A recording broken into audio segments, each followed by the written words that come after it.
तुमको हमसे युद्ध करना पड़ेगा, लड़ना पड़ेगा। आज भगवान श्री कृष्ण जब इस बात को सुना, भगवान श्री कृष्ण बोले, अरे मामा तुम हमसे लड़ना चाहते हो या हमको तो लड़ना आता ही नहीं है, हम नहीं कर सकते, हम पर नहीं आता। आज उस चाणूर मुश्किल ने कहा लड़ना नहीं आता, क्यों झूठ बोलते हो कृष्ण, तुमसे लड़ना नहीं आता, तुमसे लड़ना आता है। क्योंकि हमने न जाने कितने राक्षसों को भेजा, हमने पूतना को भेजा, सत्तासुर को भेजा, चनावर्त को भेजा, तुमने समस्त राक्षसों को मार दिया और तुम हमसे कहते हो कि हमें लड़ना नहीं आता। भगवान श्री कृष्ण बोले, मामा जी हमारी सौगंध खा के कह रहे हैं हमसे लड़ना नहीं आता, क्योंकि जितने भी राक्षस तुमने भेजे ना ये सब मरे मराए गए, हमने नहीं मारा उनको, यह सब मरे मराए गए, हमने तो केवल यमुना में उठा करके फेंका था। चाणूर ने कहा, हे कृष्ण तुम किशोर नहीं हो, इसलिए तुम्हें हमारे साथ में लड़ना पड़ेगा। और ऐसा कहते हुए जबरन और इस चाणूर ने और श्री कृष्ण को पकड़ लिया। एक मुश्तिक था, उस मुश्तिक ने बलराम जी को पकड़ लिया, बलपूर्वक जबरन पूर्वक, और ये चाणूर मुश्तिक भगवान श्री कृष्ण बलराम से युद्ध करने लगे। देखिए श्री सुखदेव जी महाराज श्री परीक्षित जी महाराज से कहते हैं, राजन ये चाणूर और मुश्तिक जो राजा कंस के सेनापति है ना, ये ऐसे सेनापति हैं कैसे जो अकेले एक लाख वीरों से लड़ सकते थे, इतना बल था इनके अंदर, इतने बलवान थे।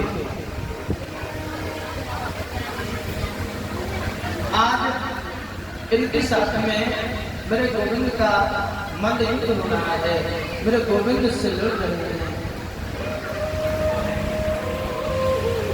आज क्या होता है, मेरे गोविंद ने, मेरे प्रभु ने इस चाणूर को उठा करके इसके पैरों को पकड़ करके कन्हैया ने 7 बार आसमान में घुमाया और 7 बार आसमान में घुमा करके इसे पृथ्वी पर पटक दिया है, और मेरे गोविंद ने इस चाणूर का वध किया है। और मुश्तिक बलराम मुश्तिक बलराम जी के साथ युद्ध कर रहा था, तो बलराम जी ने क्या किया, इस मुश्तिक के मस्तक पर और अपनी मुष्टिका का प्रहार किया, जिससे ये रुद्र भवन करता हुआ, फूल फेंकता हुआ यह भी मृत्यु को प्राप्त हो जाता है। आता ताई राक्षसों को भगवान उठा करके पटक रहे हैं, एक करके भगवान श्री श्याम सुंदर समस्त राक्षसों को मार रहे हैं। देखो भगवान के हाथ में कोई धनुष नहीं है, कोई बाण नहीं है, किसी को धक्का देकर के मार देते हैं, किसी को पटक करके मार देते हैं।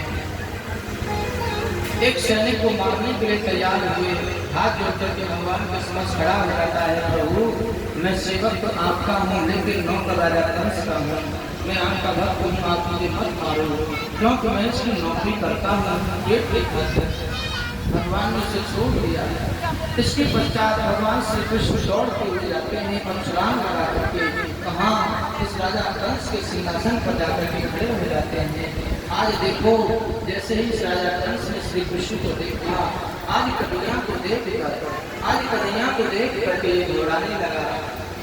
ये राजा कंस घबराने लगा, घबराता है और घबरा करके एक ही आवाज देता है, चिल्लाता है, आवाज देता है, अरे चाणूर मुश्तिक कहाँ हो, आओ भैया, ये मेरे पास आ गया, ये मेरे पास आ गया, इसे पकड़ो।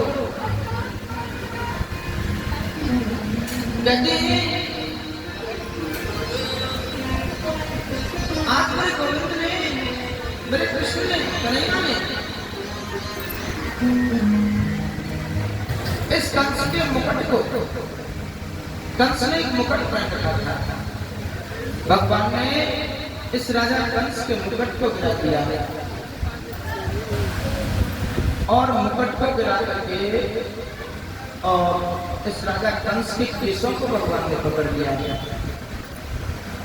जैसे ही केशों को पकड़ा तो राजा कंस कहने लगा ये क्या सभ्यता है, तो मेरे केसों को क्यों पकड़ रहे हो भाई? भगवान श्री कृष्ण ने कहा लगती है, लगती है तुम्हारे? बोला हाँ, तुमने इतनी दूर से केसों को पकड़ रखा है, लगेगी नहीं? लगती है।